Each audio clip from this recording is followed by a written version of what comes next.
Good morning, everyone, and welcome to Living in Multipotentiality. My name is Marianne Hutchings, and I'm joined today by OJ, and he is the founder of Multipotentialites.com. You can find him on Twitter at Global Multipods, and you can find me on Twitter at Luscious Tech. So today, with our BLAB, we thought we would talk about inspiration and what really has helped us to become multipotentialites, or even on our journey, what keeps us going in that direction, and also not giving up, because having multiple interests and learning new things all the time, there tends to be some negativity around that because people just don't understand. And I think Will Smith wrote a song about that in the 80s. That parents just don't understand, but for us, it's people just don't understand. So we invite anyone to have comments, or if you would like to call in, if you're joining us live today, we'd be happy to have you so that we can find out what your experience has been like, or if you think you're a multipotentialite and have not just stepped into it, we're happy to help you out with that too. So let's just get going. I'm just going to send this out on Twitter.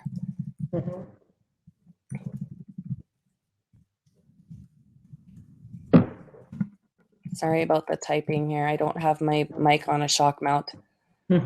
Oh.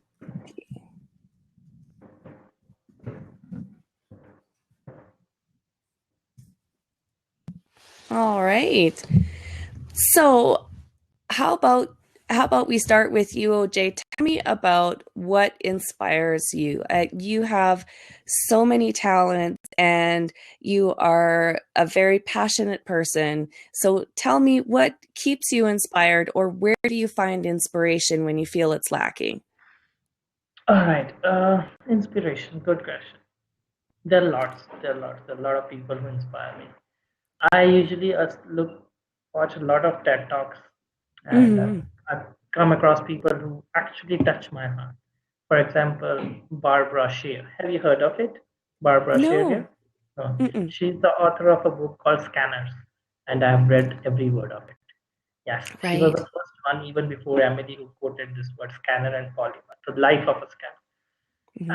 When I read that, a few lines of the book, it just shaped me up. It just, like she was talking about me, she was talking about my soul, and she was talking about the talents that God has gifted to some special set of people like us, who are multipotentialites.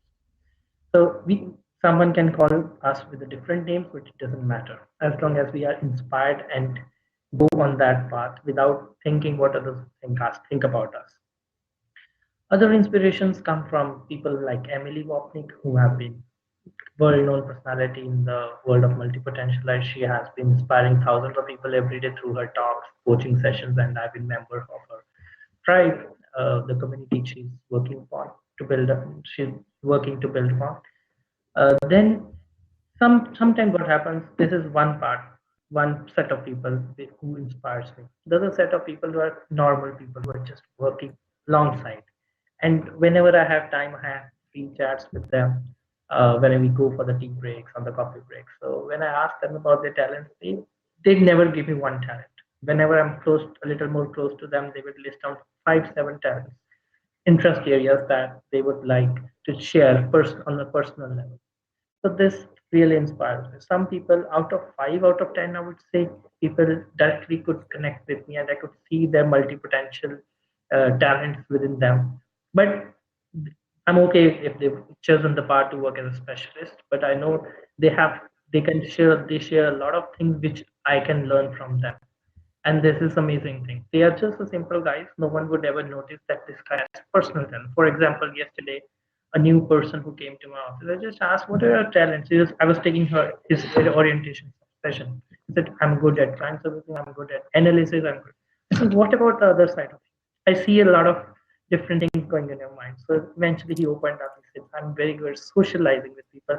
I'm very good at helping people around, giving some food or money to the social persons, and have been a part of various NGOs which I'm passionate about. And On some other days he would be interested in adventurous stuff and music and what he told me, and I was surprised. He said, why don't haven't you been following a lot of different things together? He said, I couldn't find time, but somewhere down the line he inspired me. He said, okay, because of these kinds of talents, I'm on the right path. I confirm once again. So I know slowly and eventually I will have some more word with him and discuss about his talents, and may be able to motivate him to just can't take that path. Don't forget, don't just ignore completely, because he's too young. He's just 22 years old. So he's too young. He's very energetic, very, very much ambitious towards his life, and he is very married also. At a very young age, he got married. He was telling me about his wife. Why? So I was very excited that you have been such a young man, nice looking, charming person, and he has a lot of talent. But he doesn't. He's a little shy also, like me. So eventually I thought about it. Whenever 6 months down the line he just brings, so I guide him because I'm a little more experienced than him. I guide him to take that path and do all the stuff that he wants in life. Maybe 2 3 years, 5 years down the line, if he accepts his multipotentiality, he realizes that he's gifted by God. Like only a few people on the earth who are gifted multiple talents. So if he accepts that truth, his whole life will be wonderful. I mean, I'm saying because his face shows me and he inspires me as well, and he would be a wonderful person after 30. But if he doesn't, if I fail to inspire him, I would say I would fail. He would definitely go towards some wrong direction, which I don't want to. So small things, and other people who meet me on the way, I just try to know them personally, and inspirations come from there. Obviously, there are other people who have been popular personalities like Barbara Sherville, Emily, so who have been inspiring me. So this is what. Mm-hmm. Well, and that's really important. I think the mentoring aspect of being a scanner, multi-potentialite, Renaissance person, polymath, whatever it is people want to call us, that's something that fostering that spirit of it is possible for you to be who you are and um, and to achieve greatness without necessarily following a straight path, I guess, because it tends to take you through multiple pursuits. And at least that's in my experience that I find it's a very windy road. It's not a straight trajectory to your objective. So, I find that when I hear people that are younger that are talking about their struggles and how they, have sometimes reached a level of not knowing where to go next. Yeah. And not just in our particular way of being as far as having multiple talents and choosing to pursue that in our life and making it a part of our day-to-day life, but even just youth in general, or people in general, when they lose their way and that they have that hopelessness, and that not having somebody there that they can talk to is probably one of the key factors as to whether or not they will find a way out. Some people find the strength and the resolve within themselves, but I think most people, and I can speak for myself, I know that I look to my trusted advisors and my closest friends and my family, and those who have always just loved me and accepted me for who I am. And that's where I get my strength. My inspiration comes from everywhere, but there are a few people who have inspired me, and that sometimes the messages have come at exactly the right time. And as you were saying, that seeing a person grow into their potential and that they are gifted, and having them recognize that for themselves, I mean, it's a wonderful thing anytime you can help to coach or to advance somebody's state of being, I guess. And that's only that, it's a reflection of who you are, OJ, on the inside, that you're able to be that mirror for that person. Yeah, And that they can find some little tidbit that is going to help them feel okay about themselves or accept that they have multiple gifts. perfect, perfect. I remember a case Yeah. where I sent out an invite to someone to share their life story on my website, and the lady, I think she was in 30s, she replied saying things are not going right with me. I'm low on the money, so I don't afford to give my time at this point in time, but she would come back to me later. So I thought, why cannot I inspire her directly? So maybe she's going through a low period of her life where she, even though she knew that she was a multi-potentialite, but things are not going very nice in her life. So she was struggling due to some personal reason. So I thought of, I started connecting with her and she started opening up. And eventually she told me that because of multi-potentiality, yeah, so she was not happy with her co-workers and all. So I told her, look, see, these things will happen. You're not alone. I'm in the same situation. And there are thousands. It's just that we are not able to connect with each other. So I recommended her a few books which I had read before. The books which inspired me and through TED Talks. She was then, I think she was very much happy after reading those books and then a few of the TED Talk links which I shared with her. So I think it's just how we open up, how we share our experience, and it gives a lot of relief to people. Even the beyond my expectation, beyond your expectations, a quick small email or a link can open up, can change the direction of their life which they are going on. So inspiration is very important. I definitely look towards it to everyone who meets. Obviously, there are people who are not haven't done anything great yet. They know something which can help you. You never know how it comes to you. Yeah. So, did you ever hear back from Not recently, but 6 months ago, she confirmed that things have been improved and she started accepting the truth of her personality and she has started living independently now, a self-expression, like a person who is very much independent and who has a independent thought of mind. So she's no more affected by the people around her when someone talks against her. So she definitely confirmed that okay, she has just and she told me she would write a story, life story, for my website in next few weeks. So I'm optimistic that eventually, I hope and I pray for her that she will eventually come up from that downfall in the life. And it is, I personally believe, it is just here in Mm-hmm. the mind. One problem for a person couldn't may not be a problem for someone else. It's just how we take it. A person who is, like, for example, is not good with his parents, the relationship may not be good with his parents. For others it doesn't matter, the person would continue to enjoy in the same way. So I think it's just in the mind. Someone needs to just hold their hand and help them cross the bridge. So I think I just did that, nothing else. So I thought I'll contact her. So thanks for reminding me. I'll just contact her again if she's ready to share her story. It would be great. Yeah. Well, oh, excuse me. Sorry about that. I still have this cold. Um, so you know, it's nice to hear that, and sometimes it does take time. And 6 months, it's funny that you say it was about, just a little over 6 months ago since you had first, reached out, and that Yeah. she got back to you and said things are improving and that she's getting to a point where she wants to share her story. And that, I find there is so much that can happen in 6 months.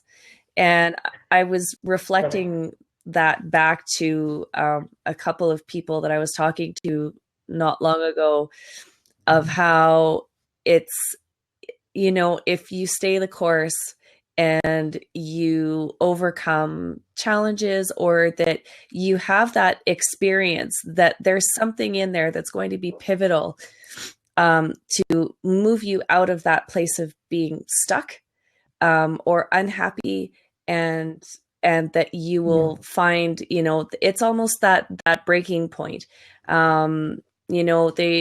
There's an expression or a saying that people will not want to change until the pain of staying the same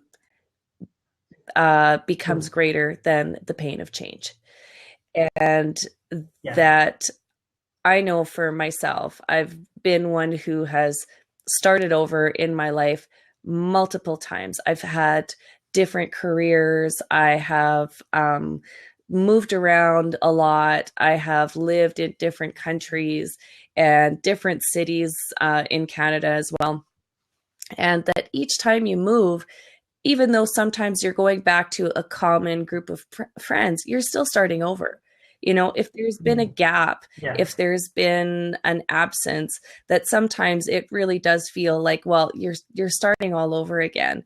And there's that feeling of discomfort, that uncertainty, not knowing where you stand. And especially in my younger days, that was very prevalent for me.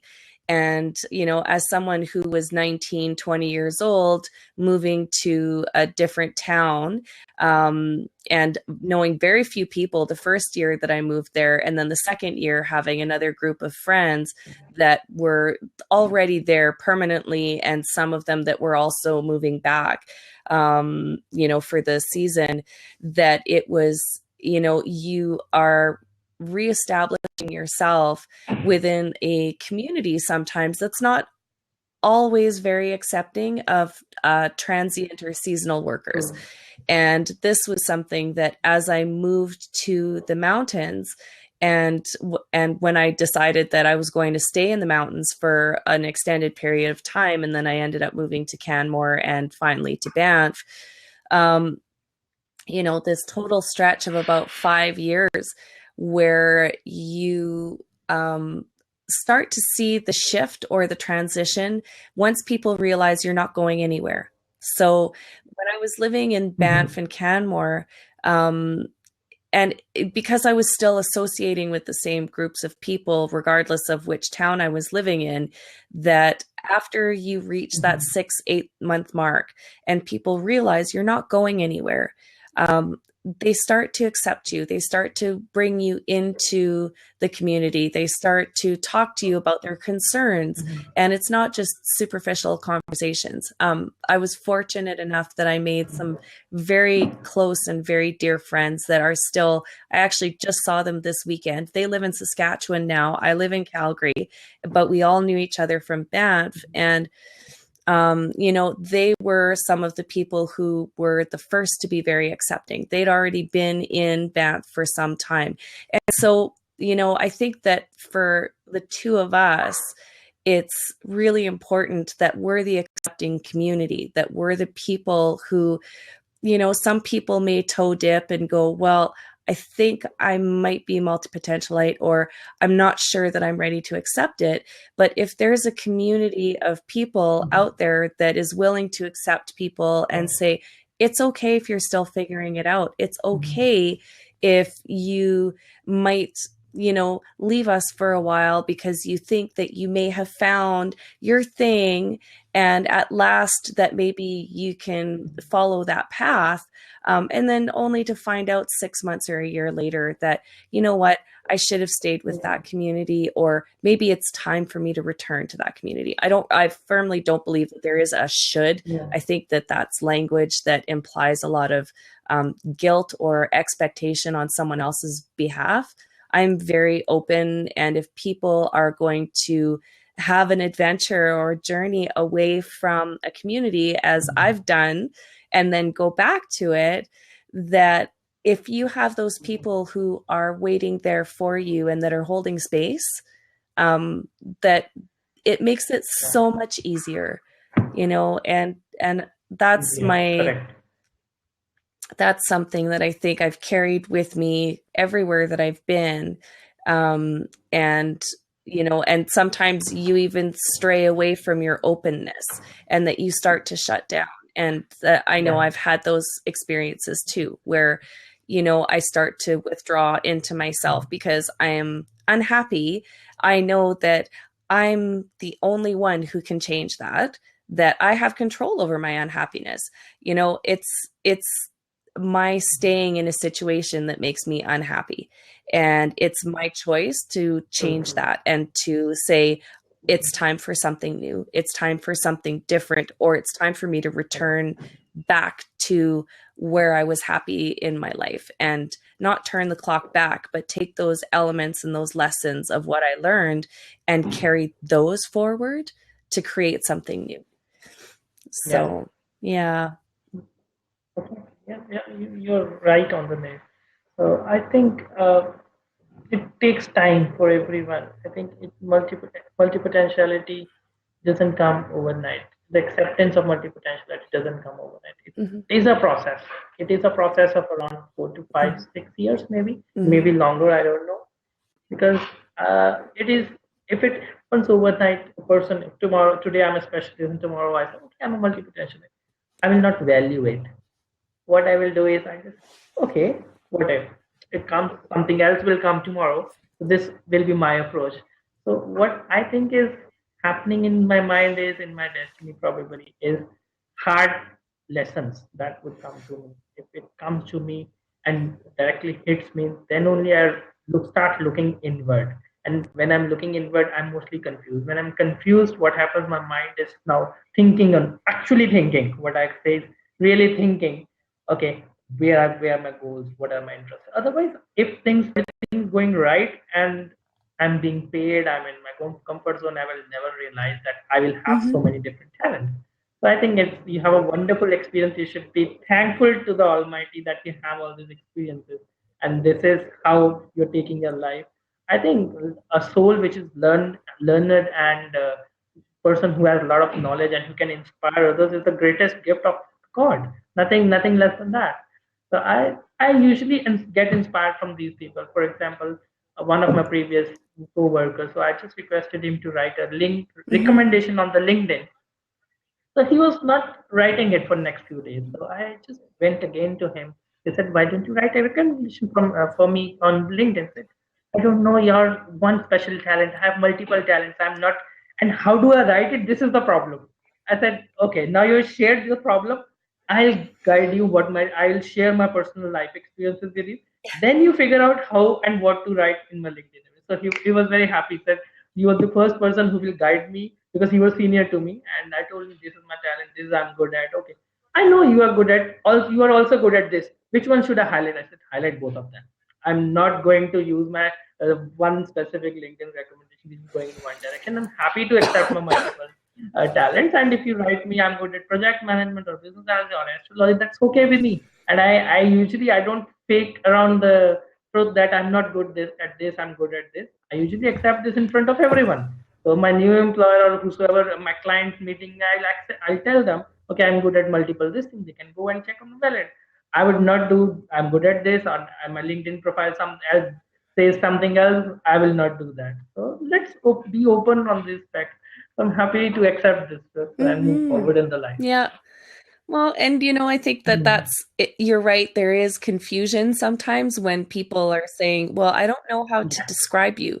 And I find, I find, anytime I get introduced to someone, or um, like if I'm meeting somebody for the first time, or if I'm being brought up to speak, or being presented in some way, as I was at the Canadian Progress Club convention that I was at last weekend, that people, I guess, have a hard time summing me up in words. And that I'm okay with that. I Words. find Yeah. that, in hindsight, I tend to reflect and I go, oh, well, that's interesting that they chose that particular thing to focus on. And I find it interesting. It's because I'm many different things to different people. and that I'm okay, but I know that Yes. confuses some. I mean, there was someone that I was consulting with for a number of years, and that at one point we had an office manager, and she was somebody who was very kind, and but I found sometimes that she Mhm. felt unsure of the decisions that she was making, or the direction that she was going with the work she was doing within the office. And so I have different personas, I guess, as most people do, but I, Yeah. I'm genuinely interested in people, and I am very caring. And so for me to go to I'm a complete mush bucket, and I'm just going to support you in any way that I possibly can. Um, it's Yes. very easy for Same me with to me. go to that place. And then there's Yeah. the flip side of that, which again was observed by the same person that I had been working with, who started commenting on it. Um, there's a very shrewd, very stern, very sometimes aggressive, if I'm in an advocacy position where I'm advocating for someone, where it's, you know, I stand very firmly for either clients or companies or for services, and say, it is not okay for you to treat my client in this way. They have asked me to find out what recourse we have and what you're going to do about it to make it right. And that's not a side that comes out very often for the most part. In certain situations, or if I'm in extended contracts where there's a lot of pressure and that we are negotiating, or Yes. that there's uncertainty in the direction, I find that side of me tends to come out a lot more. It's not my favorite thing to do. I'm capable of it. But this gentleman that I was working with, he reflected back to me one day. He's like, well, I'm trying to figure you out, because it's kind of like, some days you act in one way, and then you have this capacity for being completely on the opposite end of that. And I focused in on the word act, because I looked at him and I said, Yeah. it's not an act, it's This is not empathy, and it's sorry. a way of being empathic, in a sense of, I feel this person needs support, or that they need hand holding, or that maybe they just need a hug. Yeah. And that, yeah, Yeah. and that Yeah. I'm going to be that way. And that's very genuine for me in that moment. In the next True. moment, True. if you have me on the phone with somebody who has overbilled my client for a service for their office, and that I'm pretty much telling them, we're going all the way up the food chain to make this right, because you will compensate my client, you will make it right, it's a completely different place, because then I'm taking on something that I am championing my client, and that I'm talking with someone who is unwilling to do what it is that we're asking, when I know that they're fully capable of doing it. They just might not be the right person to actually take that action. So we had a long conversation, and I said, it's not an act. It's that I am capable of being who other people need me to be in that moment. And that it's very Correct. genuine, Correct. because it comes from that place of, I've been a caregiver, I've been in charge, I've been a leader, I've been the jokester, I've been the entertainer, I've been the salesperson, I've been so many different roles in different Yeah. countries with different cultures that you learn to Yeah. adapt. And I Yeah. think that it's that innate That. adaptability that we have that very much confuses people, because some people are only Yeah. Yeah. capable of being one way, or they view themselves in one way. One or two. One way. Correct. Correct. And they start viewing others also in one way. Interesting that you brought up this point. I remember my one of the previous boss in Canada. He called me when I was about to leave Canada and come back to India. So he had a personal chat, and then he told me, you know what? One good thing about you, OJ. You know what? I am good at banking, doing transactions, and doing good in sales. What else? is that you adapt to the environment, the role which we give to you. You struggle a bit, and then you start adapting. So you customize your approach to all the situations. What is so special about it that not everyone can do you, because you have very good at your emotions and you understand others perspective, and then you try to get onto his toes, and then you work according to him. Mm-hmm. This is not everyone. And okay, I'll keep in mind. So that's interesting that it was almost 6 years now that I have been interacted with that person, but he told me this. So I think it should be with every multi-potentialite, because this is the actually the foundation of being multi-potential, being adaptable to someone else. And if you're adaptable to the situation, you will definitely learn that the will and the skill, with the point which I raised last week. So because you have the will, you will definitely start growing in that particular. And once you're done with it, obviously God or some power or your thinking will eventually bring some other opportunity to your table, and then you can always switch.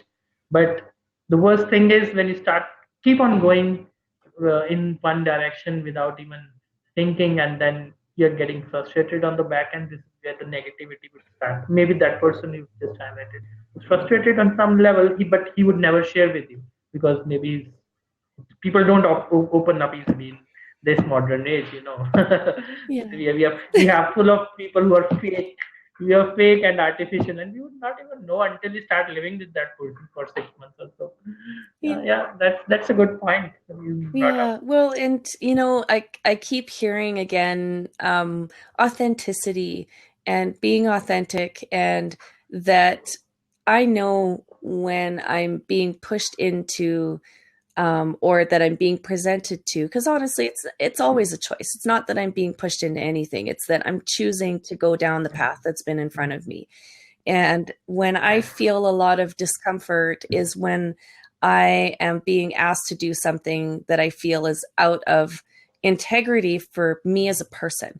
Um, and I Yeah. just want to be very, very clear that when I talk of integrity, I don't talk about this really random morphing concept of morality that people often confuse with integrity, because people's morals and their values are their own, but people's integrity with themselves is also just as individual. And Yeah. stand for um, if I stand for transparency and accountability and for all of those kinds of things, that if I'm in a situation where I can't do those things, I really start to question if that's the right place for me, because Yes. um, I don't like having to not give I guess, the whole picture. And that Mm-hmm. I've faced many, many situations like that over the years, and was confronted with some of those situations when I was living abroad, where it's like, well, no, we want you to do this, and it's your job, so Yeah. you're going to do it. And it's like, well, I chose this job, I chose to be here, so I guess I now have to choose to do this. And I'm not exactly excited about it because it doesn't sit right. But the older I get, the more I realize that Mm-hmm. they are choices, and that choosing not to do that and choosing not to compromise my personal integrity, because once you compromise your integrity, everything else falls apart. It's your Correct. Correct. wholeness as a person, and what makes you as an individual tick is not going to be the same as what makes somebody else function. And that Yeah. everybody, has the choice to either try to be more like someone else or just try to be themselves. And the more Definitely. in my past that I have ever tried to be like someone else, the bigger the failure for me. And it's when I sometimes ask. Oh, no, it's okay. Just to wrap that thought up. Yeah. Yeah, Oh, it's okay. Go ahead. I sometimes ask question. How many people do you think just are not by themselves? Just make a guess in this planet out of 8 billion people. How much percentage do you think is are people who are not living by themselves? I just sometimes feel, and I start doing some research on internet and don't get any answer. So what? according to you? People who are not really truly being Not themselves. living. Oh, I Yes. think there's probably a very high percentage. I feel that um, there is an awakening. I think that people are Mm-hmm. starting to recognize that spark and that um, incredible light, or not light, I don't like that, the gifts that are within them and who they really are Yes. as people. And I think that they see that, Mm-hmm. and some are starting to acknowledge it. And I mean, when I talk about, or when I've attended talks about leadership, and Mm-hmm. some very influential people in the global community, that's one thing that they talk about, is that, recognize what it is that you have inside of you, whatever that is. Um, and Whatever. I think there are still a lot of people who are not accepting of what they have on the inside. I'm not going to say that they're living a lie, but I think that if they are Mm-hmm. highly influenced by people that don't embody what Wrong. they have in their heart, because I'm very Mm-hmm. heart centric, and I don't Mm-hmm. believe in not living that way, because that is, and there's more and more research that is coming out about this, but about emotional intelligence, and that how some of the best leaders, even though Mm-hmm. their IQ may not be off the Yes. charts, that they may be average or slightly Mm-hmm. above average, their emotional intelligence and their ability to adapt and their ability to accept different kinds of people and recognize the talents in those people to encourage them and promote them, that's what makes really good leadership. Um, and I, Mm-hmm. you know, I have encountered many individuals who believe quite the opposite.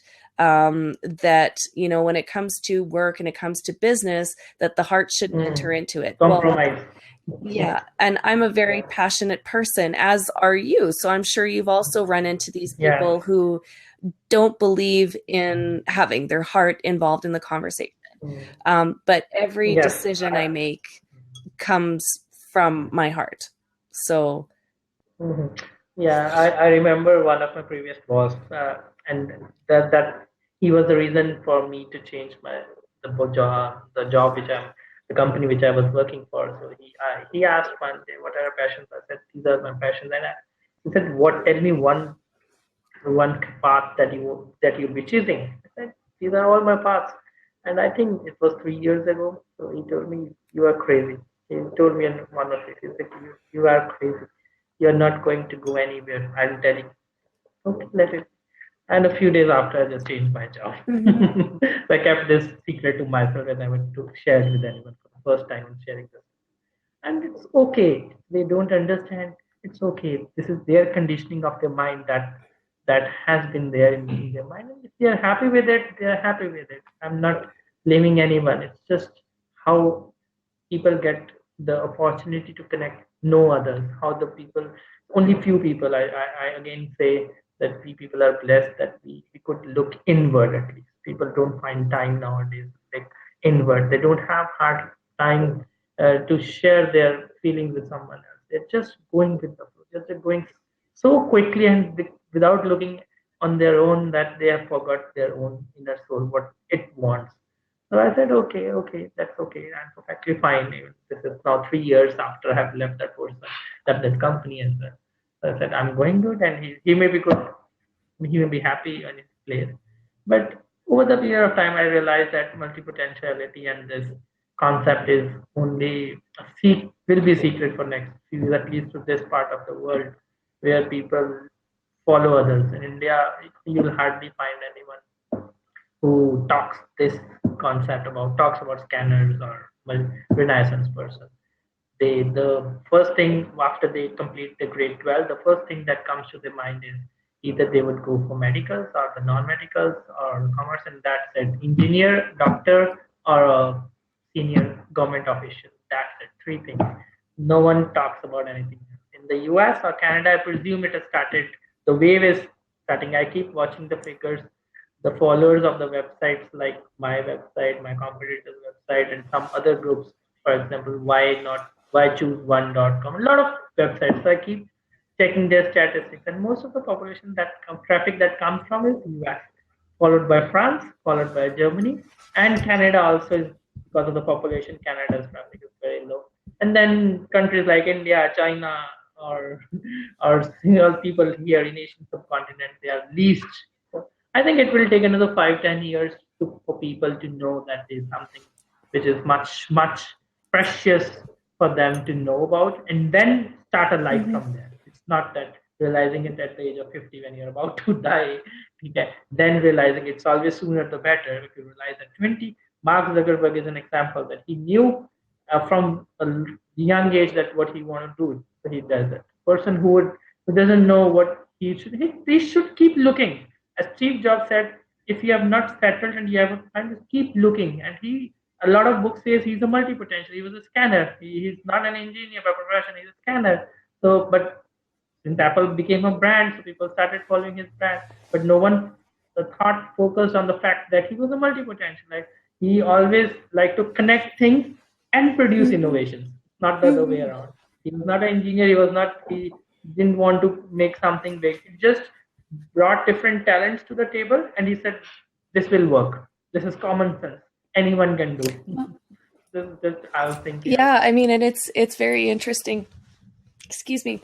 It's very interesting because I just recently watched on Netflix. They have the Steve Jobs, the Lost Interview, where he was Mm-hmm. interviewed just before, like literally months before his company Next was purchased by Apple, and that shortly after he returned to lead the company. Okay.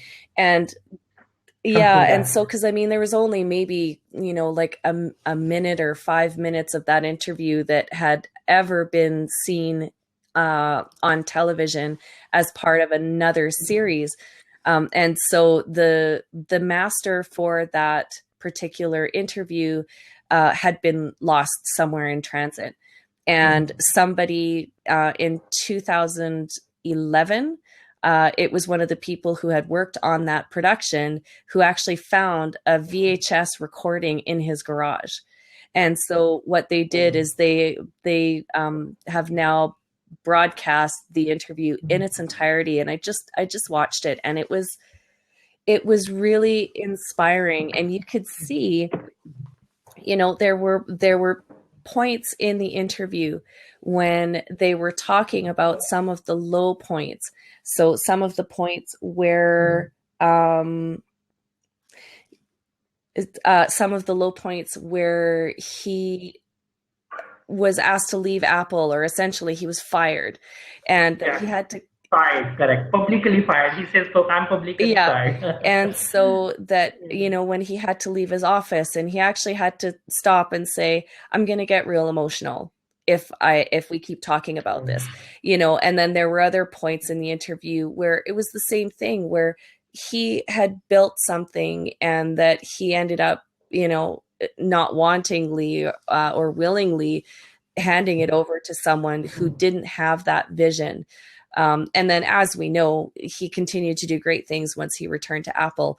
But it's very interesting because he talks about how, if he is a hippie or a geek, I think is what they put it. And he goes, "Oh, a hippie, definitely." And the interviewer said, "Really?" And he goes, "Well, look at your definition of hippie." And then he started to talk about all of the people who had been on the Macintosh project. And he said, these are people who were, and that's where the style came from for Macintosh. He said, these are people who are writers and composers and musicians and typesetters and all of these people who have all of these skills, but they have brought that, and that writing the code and building this machine and developing the Macintosh, that was just their vehicle. So he said, Yeah. it's really about artists and people who have style versus people who are strictly software developers or strictly coders or programmers or whatever you want to call them. Yes. And he refers a lot to style. And so for me, when you say, I think Steve Jobs was a multi-potentialite, I agree wholeheartedly, because he was incredibly gifted with electronics and with software and with finding the right people to build a team. But he recognized that to infuse a culture and to infuse a style, that you also needed to have these people who were artistic and creative and had brilliant minds and also had those skills, like some hardcore skills, but that they were bringing something else into it. Yeah. This is individuality, that sort of thing, being in themselves. So I think you have unlocked a great $1 million secret of Apple. What makes this company great? So that the first thing that they did is they brought people who are individual in their approach and never followed someone else. I think this makes the organization great. Maybe I just wonder how good the environment would be working in that company and the Steve Jobs. That's what the passion is all about. Mm-hmm. That's right. Well, on that note, I think we will wrap up this week's installation of Living in Multipotentiality. And thank you so much, OJ, for having your inspiration and for sharing that with us. And we will see you again next week. So again, folks, if you'd like to follow Onkarjot Singh on Twitter, it's at Global Multipods, and I'm Marianne Hutchings at Luscious Tech on Twitter. And please visit multipotentialites.com website, where you can find stories from other people who are just like us. So thank you. And also read your recipes, right? Wonderful recipes. Make them and share your experiences, and I'll do this next time. Great. For sure. If I get ingredients in India. Definitely. Okay, well, we will see you again next week, and thanks again for joining us. Thank you, Marianne. Take care. Bye-bye.